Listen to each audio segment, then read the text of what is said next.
본문 말씀은 구약성경 이사야서를 보겠습니다.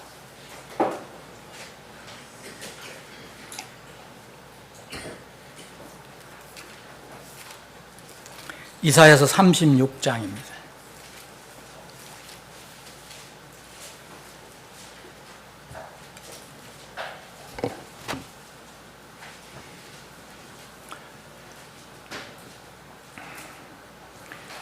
오늘 본문 말씀에는 이제 특별히 우리가 기억해야 될 두 인물이 나옵니다. 그 인물을 한번 여러분 생각을 해 보십시오. 물론 이제 그 외에 유다 왕도 나오고 또 예언자도 나오지만 특별히 이스라엘을 괴롭히는 두 인물을 한번 생각을 해 보시기 바랍니다. 제가 36장 1절부터 22절인데 이것을 다 제가 읽질 않겠습니다. 제가 몇 절만 읽겠습니다. 이제 히스기야 왕의 제14년에 이 일이 일어났으니 곧 아시리아 왕 산헤립이 성벽이 있는 유다의 모든 도시들을 쳐서 취하였더라. 또 아시리아 왕이 큰 군대와 함께 랍사게를 라기스에서 예루살렘으로 히스기야 왕에게 보냈더라. 이에 그가 세탁궁의 밭의 대로에 있는 우이 연못의 수로 곁에 섰더라. 그때 hil기야의 아들로서 집을 관장한 엘리야김과 서기관 셈나와 아삽의 아들인 기록관 요아가 그에게 나아갔더라. 랍사게가 그들에게 이르되 너희는 이제 히스기야에게 말하라. 위대한 왕 곧 아시리아 왕께서 이같이 말씀하시기를 네가 신뢰하는 이것이 과연 무슨 확신이냐? 내가 말하노니 네가 이르기를 내게 전쟁을 위한 계략과 힘이 있다 하나 그것들은 단지 헛된 말들이라. 이제 네가 누구를 신뢰하기에 나를 배반하느냐? 보라, 내가 이 부러진 갈대 지팡이 곧 이집트를 신뢰하나 만일 사람이 그것을 의지하면 그것이 그의 손에 들어가 손을 찌르리니 이집트 왕 파라오는 그를 신뢰하는 모든 자에게 그와 같으니라. 그러나 네가 내게 이르기를 우리는 주 우리 하나님을 신뢰하노라 말하지만 그 하나님은 히스기야가 그의 산당들과 그의 제단들을 제거하고 유다와 예루살렘에게 이르기를 너희는 이 제단 앞에서 경배하라 하던 그 신이 아니냐 하시느니라. 그러므로 이제 원하건대 내 주인 아시리아 왕에게 담보물을 내라. 만일 내 편에서 말 2,000마리의 탈자들을 세울 수 있다면 내가 그 말들을 네게 주리라. 그러할진대 네가 어찌 내 주인의 종들 중에서 가장 작은 대장 한 사람의 얼굴을 물리치며 네가 이집트를 신뢰하여 병거들과 기병들을 얻고자 하느냐? 이제 내가 주의 뜻도 없이 이 땅을 쳐서 멸하고자 올라왔겠느냐? 주께서 내게 이르시되 올라가서 이 땅을 쳐서 멸하라 하셨느니라 하더라. 자, 뒷부분을 보겠습니다. 20절 읽겠습니다. 이 땅들의 모든 신들 중에서 누가 자기 땅을 내 손에서 건져냈기에 주가 예루살렘을 내 손에서 건져내겠느냐 하셨느니라. 이것은 아시리아 왕의 부하 랍사게가 아시리아 왕 산헤립의 명령을 받아서 랍사게가 자기 주인의 그 말을 이렇게 전한 것입니다. 그러나 그들이 잠잠하여, 이건 이스라엘 백성이 말합니다. 이스라엘 백성입니다. 그들이 잠잠하여 한마디 말도 대답하지 아니하였으니 이는 왕이 명령하여 이르기를 그에게 대답하지 말라 하였기 때문이더라. 이에 hil기야의 아들로서 집을 관장하는 엘리야김과 서기관 셈나와 아삽의 아들 기록관 요아가 자기들의 옷을 찢고 히스기야에게 나아가 랍사게 말들을 그에게 고하더라. 아멘. 아버지 하나님, 오늘도 복된 주일 허락해 주시고 이 아침 시간에 또 우리의 영혼을 위해서 생명의 양식을 주심을 감사합니다. 우리는 구원받아 하나님의 자녀가 되었지만 여전히 하나님 말씀을 때로는 잘 이해하지 못하고 깨닫지 못할 때가 있음을 고백합니다. 이 시간도 이 말씀의 저자이신 성령 하나님께서 우리 각자에게 필요한 것들을 깨우쳐 주시고 깨닫게 해주시고 돌아보게 하시고, 그래서 이 말씀이 우리 영혼의 생명의 양식이 되게 해 주옵소서. 거룩하신 예수님의 이름으로 기도합나이다. 아멘. 지난주에는 여러분들이 기억을 하실지 모르겠지만 우리가 오전 오후로 우리 그리스도인에게 앞에 놓여있는 영적 전쟁에 관해서 살펴봤습니다. 영적 전쟁의 성격, 그리고 특별히 우리 그리스도인의 하나님의 자녀들의 세 주요한 적이 누구인가, 무엇인가 살펴보고, 또 오후에는 영적 무기에 관해서 살펴봤습니다. 오늘은 여러분들 지금 읽어보신 것처럼 이것은 영적 전쟁에서 구체적으로 전쟁이 일어났을 때 적이 어떻게 우리에게 싸움을 걸어오고 또 전쟁은 어떻게 진행되는가, 이것을 우리에게 가르쳐주고 있습니다. 그래서 오늘은 영적 전쟁에서 적의 전략, 전술, 우리도 또 적의 전략과 전술에 어떻게 대항해서 전략, 전술을 어떻게 세워서 영적 전쟁을 수행하는가, 이것을 조금이라도 한 부분이라도 우리가 깨달을 수 있는 하나님께서 알려주시는 그런 내용입니다.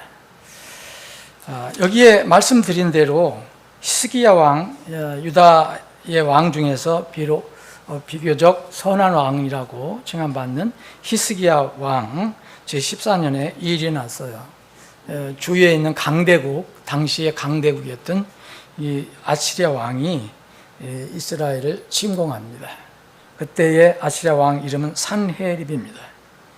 산헤립이 와서 이제 이스라엘 점령하고 거의 이제 다 망할 직전에 마지막 이제 통첩을 하는 겁니다.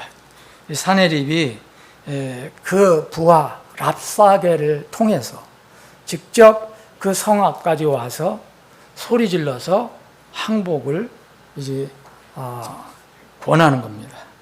여기에 나온 인물, 히스기야 왕, 유다 왕 히스기야 왕, 또 산헤립, 아시리아 왕 산헤립, 그리고 그의 부하 장군인 랍사게를 잘 살펴보면은 이제 오늘 이 영적 전쟁의 전략과 전술을 어떤 한 부분을 우리가 이제 얻게 됩니다.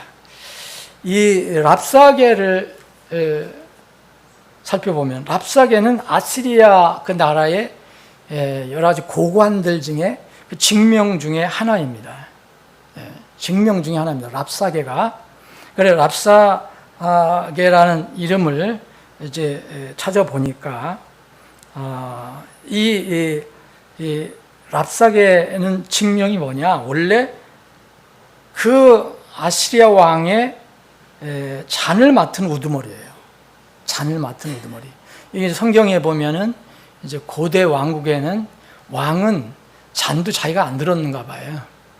이게 술을 마시든 뭘 마시든 간에 누가 그것을 준비해 갖고서 왕께 주면 그것을 이제 자기가 마시고 그랬는데 그래서 여러분 그 창세기 40장에 보면은 요셉이 이집트에 끌려갔을 때 파라오의 호위대장 보디발의 집 감옥에서 그 감옥에서 만난 그 이집트의 고위 대관, 그러니까 어떤 무슨 일로 인해서 이제 감옥에 갇힌 두 사람이 있었잖아요. 그 한 사람이 잔 맡은 자들의 우두머리라고 했죠. 이거와 비슷한 그런 직명입니다. 또 빵 굽는 자들의 우두머리 있었는데 여기 잔 맡은 자들의 우두머리. 이게 바로 랍사개는 그러한 의미를 가지고 있습니다. 랍사개를 우리는 이 구약 성경 읽어볼 때 랍사개라는 이름을 우리가 생각해 볼 때 그럼 랍사개가 뭐냐? 대부분의 이름은 의미를 가지고 있는 게 많이 있습니다.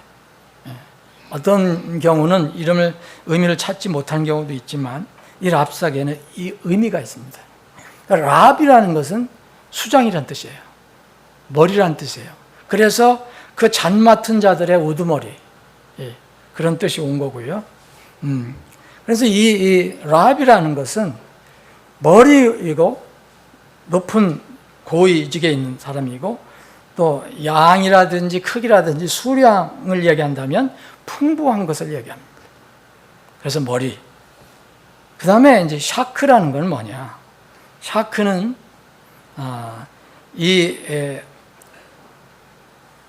이 아수르어로 아시리아어로 아마 여러분들이 찾아보시면 다 나옵니다. 성경사전 찾아보시면. 술을 쭉 들이키다. 그냥 여러분들 술 좋아하는 사람 벌컥 먹는 거 여러분 보시죠. 그런 것입니다. 단순히 마시다.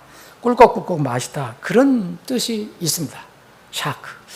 일본 술을 사케라고 그러잖아요. 연결이 됐는지 전 모르겠습니다. 어쨌든 일본 술이 사케라고 그래요. 일본은. 근데 이게 샤크라는 것은 바로 술을 단숨에 마시다. 꿀꺽꿀꺽 마시다. 그런 뜻이 들어 있습니다. 그래서 랍사개는 그럼 뭐냐? 이제 술과 관련되어 있고 뭔가 아주 풍성하게 주는 거예요. 뭐 술을 풍성하게 주는 사람을 취하게 하는 물질과 관련되어 있습니다. 그리고 술을 나누어 주는 사람 중에서 머리라는 거예요. 수장. 또 하나 여기에 오늘 이 본문에 보면 이 랍사개는 말을 잘합니다. 말을. 이 시대 같으면은 언어에 뛰어난 재주가 있는 사람이에요. 그래서 이 랍사개는 언제 배우는지 모르지만은 자기는 시리아 말을 하잖아요. 근데 여기서는 유대인의 말도 합니다. 히브리어를 한다는 거예요. 그래서 11절에 보면 엘리야김 셈나와 요아가 랍사에게 이르되, 이 엘리야김 셈나 요아는 이 유다의 왕 히스기야 왕의 신하들이죠. 그래서 워낙 근데 시리아 말로 당신의 종들에게 우리 다 시리아 말 알으니까 우리는 이제 배운 게 많으니까 시리아 말 안다. 우리 시리아 말로 해달라. 그런데 이 랍사게는 내가 왜 시리아 말로 해? 유대인 네 백성들 다 알아야지. 그래서 유대인 말로 합니다. 이 정도면 굉장히 유창하게 했던 것으로 보입니다. 그래서 그 랍사게를 종합해 보면 머리에다가 벌컥벌컥 마시는 이 술과 관련이 있고 또 말을 잘합니다. 이게 랍사게의 정체입니다. 근데 여러분들 쭉 읽어보시면 이 랍사게가 어떻게 이스라엘의 하나님을 조롱했는지,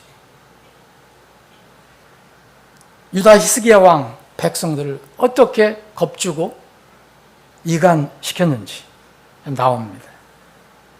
그런데 이 랍사게를 이제 부하로 두고 있는 그 왕, 이 사네립은, 이 사네립이라는 말은 아수르에서 왔는, 이것도 이게 달신과 관련되어 있습니다. 이 달신, 그래서 문과 관련되어 있습니다. 이 달신이 뭐를 많이 증가시켜준다. 그런 뜻이 이름에 들어 있습니다. 이런 신, 이방신이 보낸 부하로 삼은 랍사게. 이 랍사게가 이스라엘 앞에 최첨병으로 나와서 이스라엘을 지금 대항하는 겁니다. 누가 보냈습니까?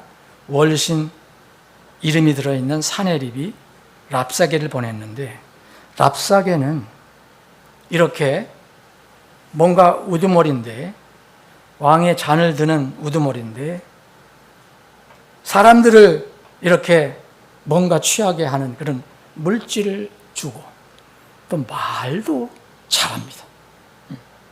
이런 성격을 가지고 있습니다. 여러분, 이 랍사게는 무엇을 의미하는지 이제 이해를 하실 겁니다. 성경은 우리에게 역사 스토리를 알려주는 게 아닙니다. 이건 분명히 일어났던 역사입니다. 이스라엘의 역사예요. 그러나 하나님께서는 우리에게 뭐라 하셨냐면, 이는 성경 기록은, 우리에게 기록된 성경, 모든 성경 기록은 우리의 배움을 위하여 주셨다고 말합니다. 우리의 배움을 위해서. 전에 기록된 성경 기록은, 모든 성경 기록은 우리의 배움을 위해서 주셨다. 여러분, 이 성경을 읽을 때, 이 내용을 읽을 때 무엇을 여러분들 얻으십니까?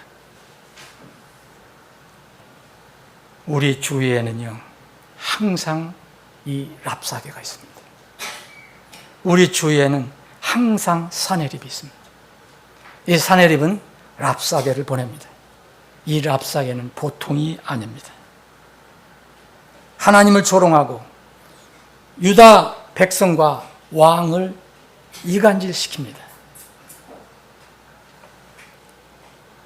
우리가 살고 있는 이 세상, 우리가 지난주에 살펴본 우리의 3대 적, 이 세상, 우리 육신, 가장 무서운 적, 우리 자아. 그런데 이 육신과 세상 뒤에서 이것을 영적으로 조정하는 존재, 마귀. 이 세상, 육신, 마귀는 항상 우리가 믿는 하나님을 무시하고 조롱합니다. 이 오늘 본문 말씀이 열왕기하 18장에 기록이 되어 있습니다. 똑같은 내용이. 왜냐하면 열왕기하 18장에는 그때 이사야 예언자가 있었을 때 시대예요. 히스기야. 그래 열왕기하 18장도 자세히 기록되어 있고, 또 역대기하 32장에도 조금 짧지만 기록이 되어 있습니다. 역대하 32장에 보면 이렇게 17절에 이런 말씀이 있습니다. 주 이스라엘의 하나님을 욕하고 비방하여 이르기를 그랬어요. 누가? 랍사게가. 19절에 보면 예루살렘의 하나님을 비방하더라.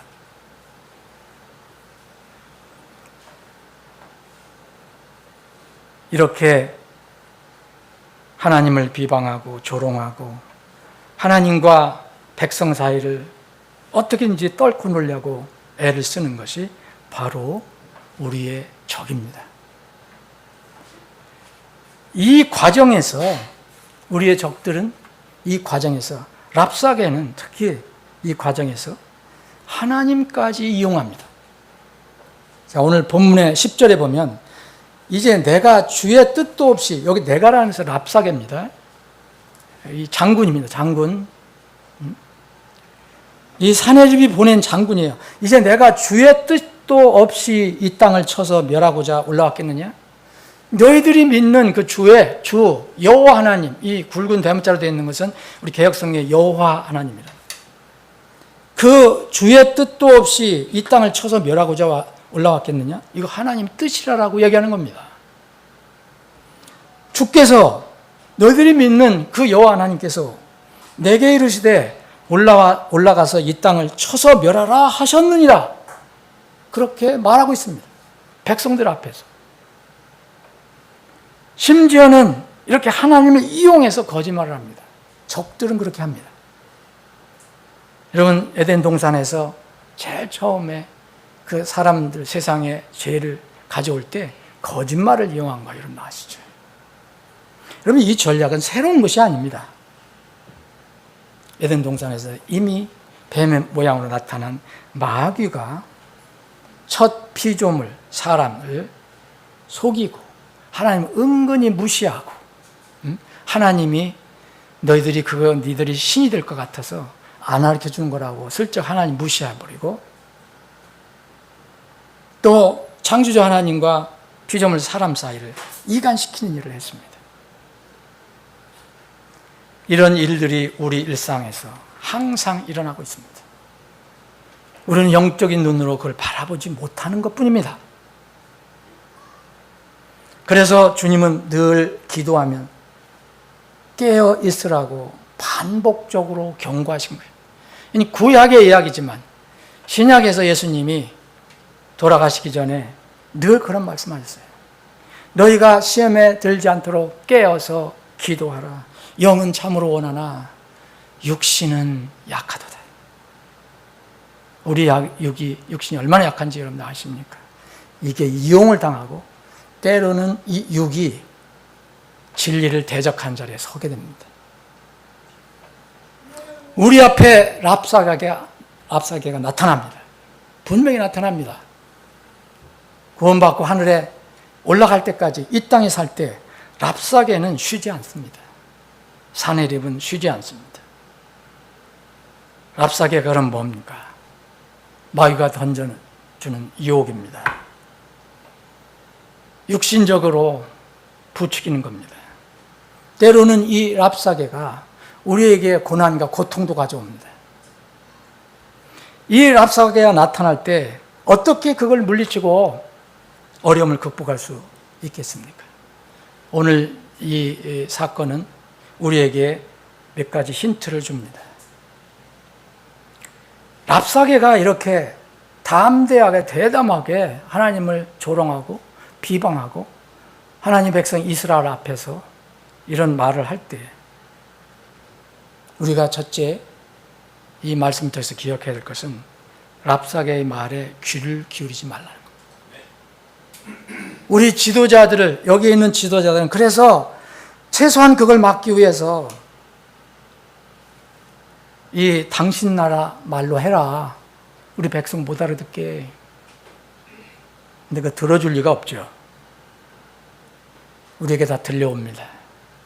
그런데 우리가 할 수 있는 것은 그걸 듣지 않으려고 노력하는 겁니다. 랍사개의 말은 세상의 유혹을 말합니다. 육신의 소리를 이야기합니다. 하나님께서 우리에게 귀를 만들어 주신 이유가 있어요. 그것은 하나님 말씀을 들으라고 하신 것입니다. 처음에 우리를 몸을 만들어 주시고 귀를 만들어 주신 것은 하나님께서 내 말을 들으라. 그래서 신약에 와서는 들을 귀가 있는 자들은 들을지어다 그럽니다. 분명히 하나님 말씀을 들을 귀가 있어야 합니다. 마귀의 말은 버려버리고, 두 번째는 이 랍사가 나타났을 때 절대 타협하면 안 됩니다. 마귀 세상 육신을 달래보려는 시도는 항상 실패합니다. 타협은 문제 해결에 처음에 도움이 되는 것 같이 보이지만 결국 독이 되어서 더 큰 고통이 부메랑으로 나에게 돌아옵니다. 여러분들 삶 속에서, 이제까지 삶 속에서 영적으로 이런 경험을 한 적이 있을 것입니다. 저도 예외는 아닙니다. 랍사개와 타협하면 반드시 처음에는 좋아 보이지만 나중에는 더 큰 고통이 다가옵니다. 이것은 누구에게? 구원받은 사람에게 얘기합니다. 구원받지 않은 사람은 이런 뜻도 모릅니다. 하나님의 자녀, 성령님을 모시고 있는 사람, 이 사람에게는 분명히 랍사개에 타협하면 자기가 그 문제를 거두어야 됩니다. 그 결과를 거두어야 됩니다. 세 번째는 귀를 기울이지 안다는 것은 랍사개에게 일일이 대응하지 말아야 합니다. 랍사개를 일일이 다 대응하려면 문제가 생깁니다. 쉽게 얘기하면 무시해버리면 됩니다. 일일이 대응하지 말고 때로는 침묵을 지켜야 합니다. 이런 랍사개, 마귀, 세상, 육신, 여러 가지 유혹, 이 랍사개가 쏟아내는 거짓말, 위협, 조롱, 멸시에 대해서 일일이 대응하고 싸우지 말고 차라리 침묵하라. 오늘 21절에 이제 그들이 뭐 했습니까? 엄청나게 쏟아냈습니다. 지금 랍사개가 그 성 앞에 와서 하나님을 조롱하고 비방하고 이스라엘 백성을 그냥 그 기운을 팍 꺾어버리고, 너희들이 말하는 그 주가 너 예루살렘을 내 손에서 건져내겠느냐? 아시리아 왕에서 건져낼 것 같으냐? 어림없다. 조롱하고. 그랬을 때 이스라엘 백성 어떻게 했습니까? 여기는 뭐랍니다. 이건 긍정적인 겁니다. 그들이 잠잠하여 한마디 말도 대답하지 아니하였으니. 이것은 히스기야가 미리 왕이 얘기해 준 겁니다. 왕이 명령해서 이르기를 그에게 대답하지 말라 했기 때문입니다. 대답해봐야, 왔다 갔다 해봐야 의미가 없다.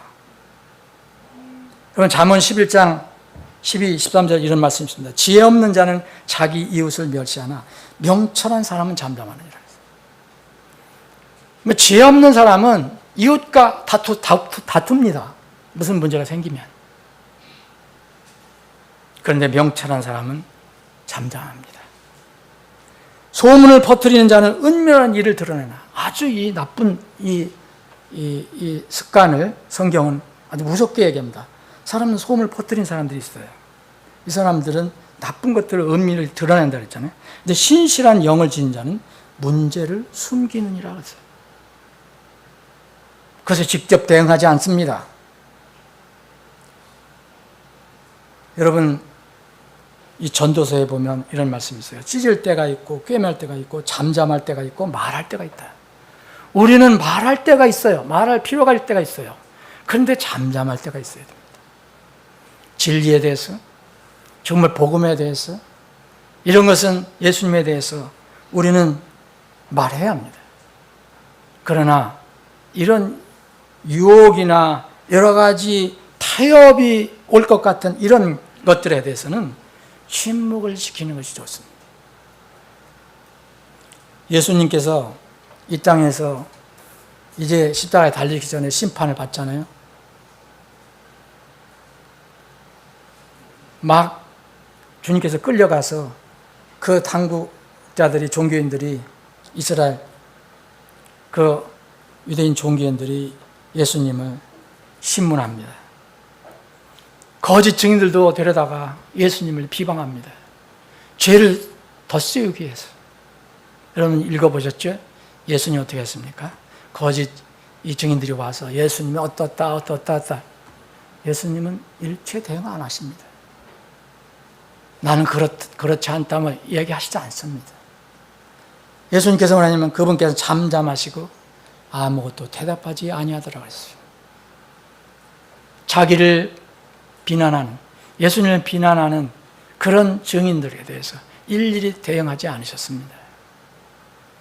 필요한 말만 하셨어요.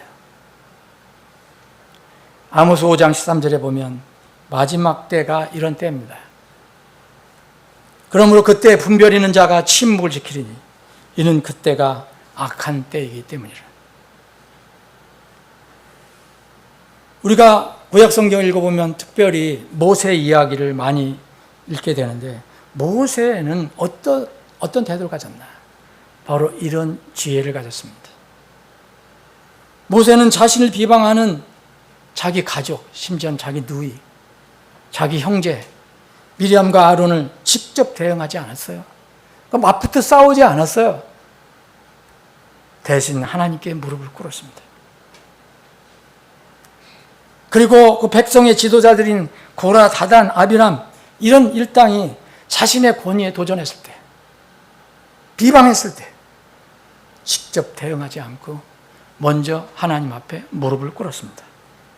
하나님께서 다 해결해 주셨습니다. 하나님은 성경에 보면 우리 앞에 나아가셔서 문제를 해결하시는 분 나옵니다. 싸움이 일어나면 하나님께서 그 이스라엘 백성 앞에 나가서 싸우신다 말씀하십니다. 자, 랍사게의 말에 귀를 기울이면 됩니다. 랍사게가 나타날 때 랍사게와 타협하면 안 됩니다. 랍사게가 우리에게 나타나서 유혹을 할 때 일일이 대응하지 말고 침묵을 해야 합니다. 네 번째는 침묵을 지키고, 그러면 아무것도 안 하는 거냐? 그게 아닙니다. 대신 문제의 근원을 찾으십시오. 내가 가지고 있는 문제인가? 우리가 가지고 있는 문제인가? 우리 가정이 가지고 있는 문제인가? 우리 교회가 가지고 있는 문제인가? 그 문제의 근원을 찾아야 합니다. 그리고 하나님께 해결을 요청해야 합니다. 구원의 하나님을 구해야 합니다. 오늘 본문에 보면 여기 마지막 절에 이 리더들이 자기들의 옷을 찢었다고 나옵니다. 히스기야에 나가서, 왕에게 나가서 이 말을 그대로 고합니다. 예레미야가 3장 26절에 유명한 말씀이 있습니다. 사람이 주의 구원을 바라보고 잠잠히 기다리는 것이 좋도다. 사람이 주의 구원을 바라고 잠잠히 기다리는 것이 좋도다. 이건 아무것도 하지 말라는 게 아닙니다. 하나님의 도움을 구하는 겁니다. 하나님께서 해결하신다는 것을 고백하는 겁니다. 우리 곁에 랍사게가 나타날 때 우리가 해야 하는 것은 자신을 살펴보는 겁니다. 랍사게는 우리의 문제입니다. 우리 가정의 문제가 될 수도 있습니다. 자신을 살펴보는 것이 필수입니다. 남을 살펴보는 게 아닙니다. 이게 필수이고 급선무입니다. 자기를 돌아보면 거기에서 문제의 근원을 찾게 되어 있습니다. 남의 옷을 먼저 찢는 게 아니고 내 옷을 먼저 찢어야 합니다. 이것이 해결하는 첫걸음입니다. 성경에서 옷을 찢는 것은 진정한 회개와 진지한 자기 성찰의 표현입니다. 37장 계속되는 건데요. 여기 이사야 37장 1절 보면 또 일이 일어났으니 곧 히스기야 왕이 보고를 받았습니다. 이 신하들도 벌써 옷을 찢었습니다. 히스기야 왕이 그것을 들었을 때 그가 자기 옷을 찢고 거친 베옷으로 자신을 가리고 주의 집으로 들어갔더라. 찢고 어떻게 했습니까? 하나님을 만나러 갔습니다. 이때 당시 주의 집으로 들어갔습니다. 그리고 나서 그가 집안을 감독하는 엘리암과 서기관 셈나와 제사장들 중에서 장로들에게 거친 베옷을 입혀서 거기에 리더들을 거친 베옷을 입혀서 그때 당시 하나님의 말씀을 전하는 이사야에게 보냈습니다. 그것이 그 이야기입니다. 베옷을 입혀서 아모스의 아들 예언자 이사야에게 보냈더라. 히스기야 왕은 랍사게와 싸우지 않았습니다. 설전 벌리지 않았습니다. 자기가 할 일을 했습니다. 하나님의 집으로 옷을 찢고 하나님의 집으로 올라갔습니다. 그리고 하나님 말씀을 전해주는 이사야 예언자에게 사람을 보내서 하나님의 뜻을 구했습니다. 여러분, 거룩하신 하나님 앞에서 우리 자신을 비춰보면 여러분, 우리 옷을 찢을 게 많습니다. 그런 베옷을 입게 됩니다. 하나님은 성경을 통해서 너희들 남을 살펴보고 그의 옷을 찢어주고 그에게 베옷을 입히라는 말씀 없습니다. 진정한 회개는 남을 바라보는 게 아닙니다. 나를 바라보는 겁니다. 복음이 아무리 복이 되는 것이라도 자기 자신이 회개하지 않는 마음에는 절대 생명이 될 수 없는 것처럼 아무리 좋은 해결 방법이라도 사람의 마음이 변하지 않으면 문제는 해결되지 않습니다. 어떤 사고가 일어났을 때 그 사고가 어떤 사람의 겉모습, 겉에 상처를 준 거라면, 이 외상이라면 다른 이야기지만 만약 외상이 아니고 몸의 모든 외상이 아니라면 몸의 모든 병은 그 병의 근원이 있어요. 우리가 뭘 잘못해서 다치잖아요. 그러면 다친 거잖아요.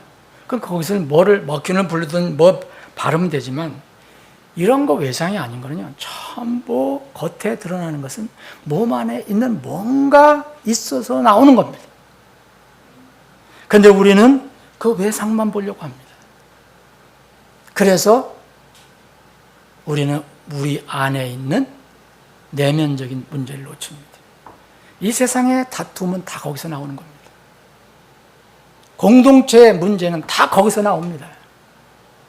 여러분, 정직하게 한번 생각을 해보십시오. 거기에 해당되지 않는 게 있는가? 나에게 조금이라도 문제가 있습니다. 상대방이 99% 잘못되고 그래도 나에게는 1%라도 잘못된 게 있습니다. 그거를 주님 앞에 내놓고 주님의 해결을 받으면 99%는 하나님이 고쳐주십니다. 이것을 우리에게 알려주고 있습니다. 몸의 모든 병은 그 병의 근본 원인이 있습니다. 그것을 찾아야 합니다.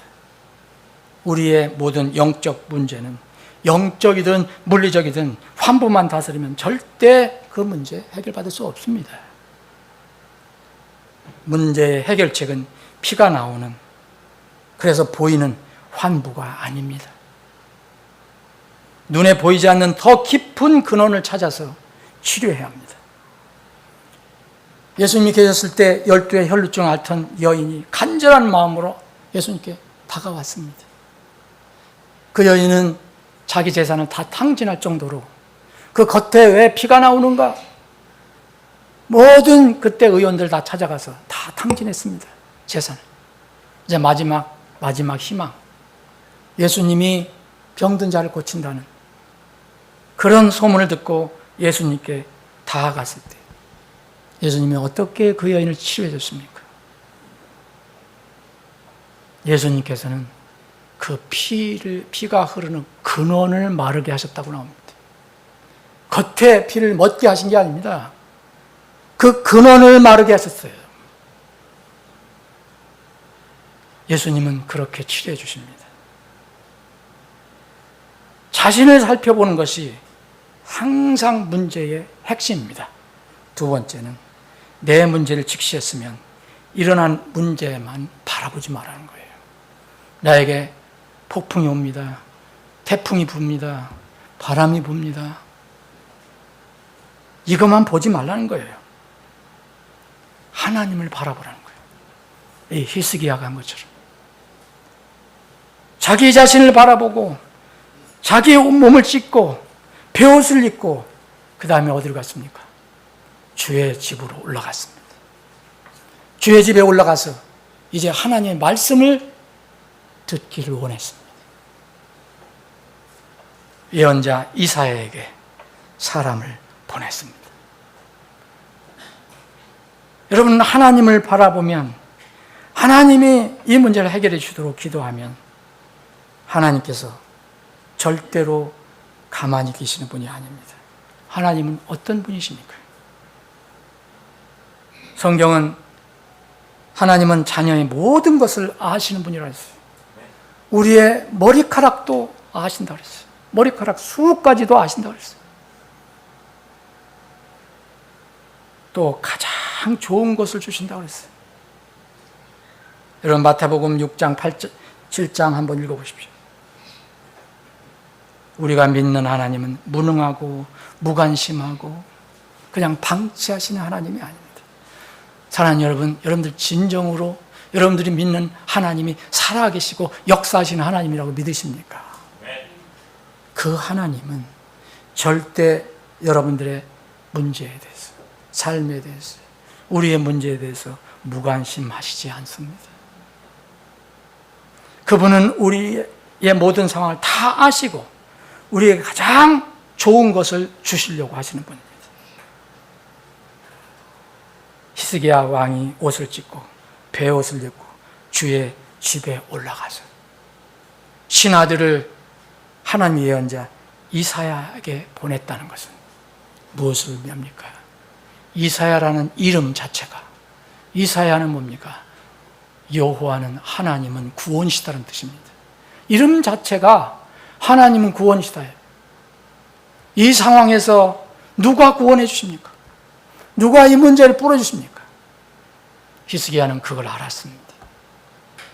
믿음으로 그렇게 했습니다.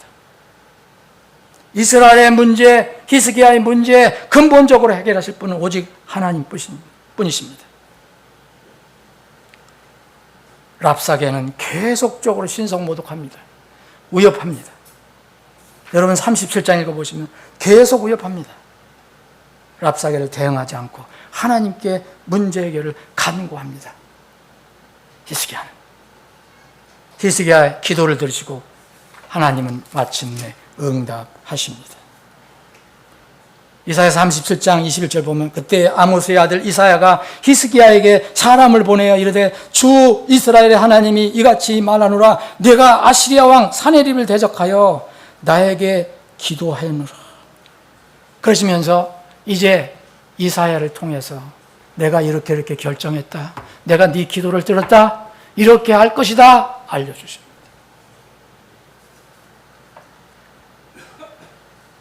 히스기야의 기도를 들으시고 응답하신 하나님. 그 히스기야를 위로하시기 위해서 하나님이 직접 사네립에게 어떻게 그에게 벌써 알려주었는지 선포했는지 그 내용을 알려주십니다.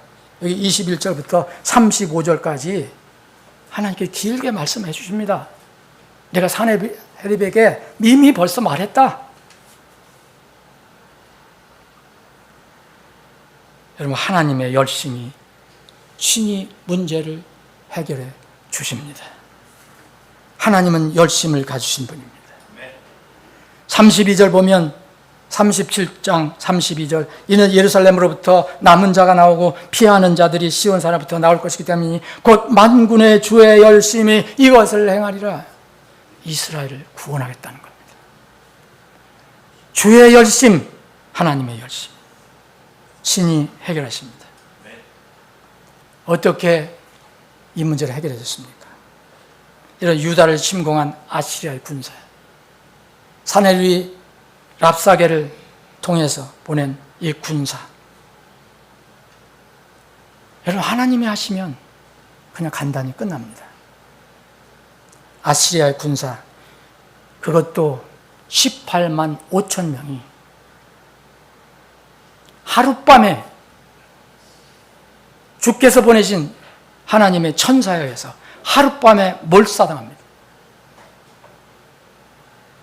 36절 37장 36절 그때 주의 천사가 나가서 아시리아 사람들의 진영에서 18만 5천 명을 쳤더니 그들이 아침에 일찍 일어났을 때 보라 그들이 모두 죽어 송장이 되었더라. 이걸로 어떻게 사람의 힘으로 할 수 있습니까?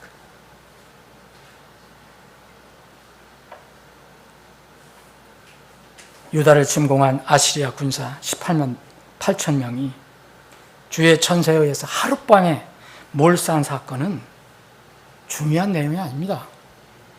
이것은 하나님께서 친히 문제 해결을 하신 히스기야 이스라엘 백성이 거의 직접 거기에 유혹에 빠지지 않고 대항하지 않고 하나님 말씀을 듣고 하나님이 구했을 때 나타난 그냥 결과일 뿐입니다. 사람들은 흔히 하룻밤에 18만 5천 명이 죽였어. 하나님이 이런 일을 하셨어. 여기만 생각하는데 그건 결과일 뿐입니다. 먼저 뭐가 있었는가? 하나님의 그 마음을 기쁘게 해드리는 그런 이 대항을 했습니다. 랍사게가 나타날 때 귀를 기울이지 않고 타협하지 않고 일일이 대응하지 않고 침묵하고 또 문제의 근원을 찾아서 하나님께 엎드려서 하나님의 도우심을 구했을 때 이 일은 나타나는 결과일 뿐입니다. 18만 8천 명이 아니라 185만 명도 하나님은 처리하실 수 있습니다. 여기에 우리의 모든 문제의 근본적인 해결 원리가 있습니다. 여러분 이건 잊지 마시기 바랍니다. 잠언 16장 7절에 이 말씀이 있습니다. 사람의 길들이, 우리의 길들이, 사람의 길들이 주를 기쁘시게 하면, 하나님을 기쁘시게 하면 그분께서 그의 원수들까지도 그와 화목하게 하십니다. 누가 합니까? 우리는 원수와 싸우는 것밖에 못합니다. 근데 하나님은 그 원수를 우리의 친구로까지 만들어주십니다. 다시 사람의 길들이 주를 기쁘시게 하면 그분께서 그의 원수들까지도 그와 화목하게 하시는 일. 말씀을 정리하겠습니다. 우리의 모든 문제는 하나님만이 근본적인 해결책이 되십니다. 이것은 우리가 물론 무의도식하며 아무것도 하지 않고 게으르며 누워있으라는 것이 아닙니다. 하나님이 원하시는, 기뻐하시는 그 방법으로 하나님께 나아가라는 겁니다. 우리의 삶 속에서 일어나 괴롭히는 폭풍, 납작에 그것을 바라보지 말고 먼저 자기를 바라보고 거기에서 근원적인 문제점을 찾고 그 다음에 주님을 바라보면 됩니다. 우리 곁에 항상 우리가 살아갈 때 랍사게가 나타난다는 것을 여러분 잊지 마시기 바랍니다. 그 랍사게가 나타날 때 결코 세상의 방법, 인간의 지혜로 대응하면 거기에 문제가 생긴다는 것을 잊지 마시기 바랍니다. 타협하지 마시고 거기에 달래보려고 애쓰지 마십시오. 마귀와는 협상이 되지 않습니다. 내 육신 자아로는 협상이 되지 않습니다. 세상과는 협상을 할 수가 없어요. 하나님의 방법대로 나아가는 겁니다. 만약 조금이라도 여러분이 타협하려고 하면은 거기에 틈이 생깁니다. 에베소 4장 27절에 보면 마귀에게 틈을 주지 말라고 했어요. 넓은 길을 주는 게 아니에요. 틈을 주지 마라라고 합니다. 이런 만약 마귀에게 틈을 주면 랍사게는 더욱 극성을 부립니다. 해결되는 것 같지만 더 악화되어 나갑니다. 아프지만 그때 빨리 하나님의 방법으로 그것을 치료해야 합니다. 이때 문제의 원인이 나에게 있음을 알고 속히 하나님과의 관계를 복원하고 튼튼히 해야 합니다. 그러면은 하나님께서 내 문제를 해결해 주십니다. 사람의 길들이 주를 기쁘시게 하면 그분께서 그의 원수들까지도 그와 화목하게 하시느니라. 아버지 하나님,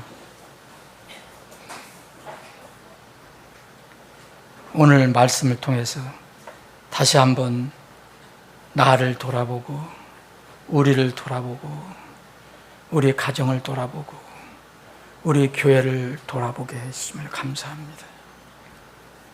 주님, 우리 곁에 우리 앞에 사내립과 랍사게가 나타날 때 특히 랍사게 정말 말도 잘하고 사람을 취하게 하는 물질을 가지고 다니고 또 이런 것들의 머리가 되는 랍사게가 나타날 때 우리는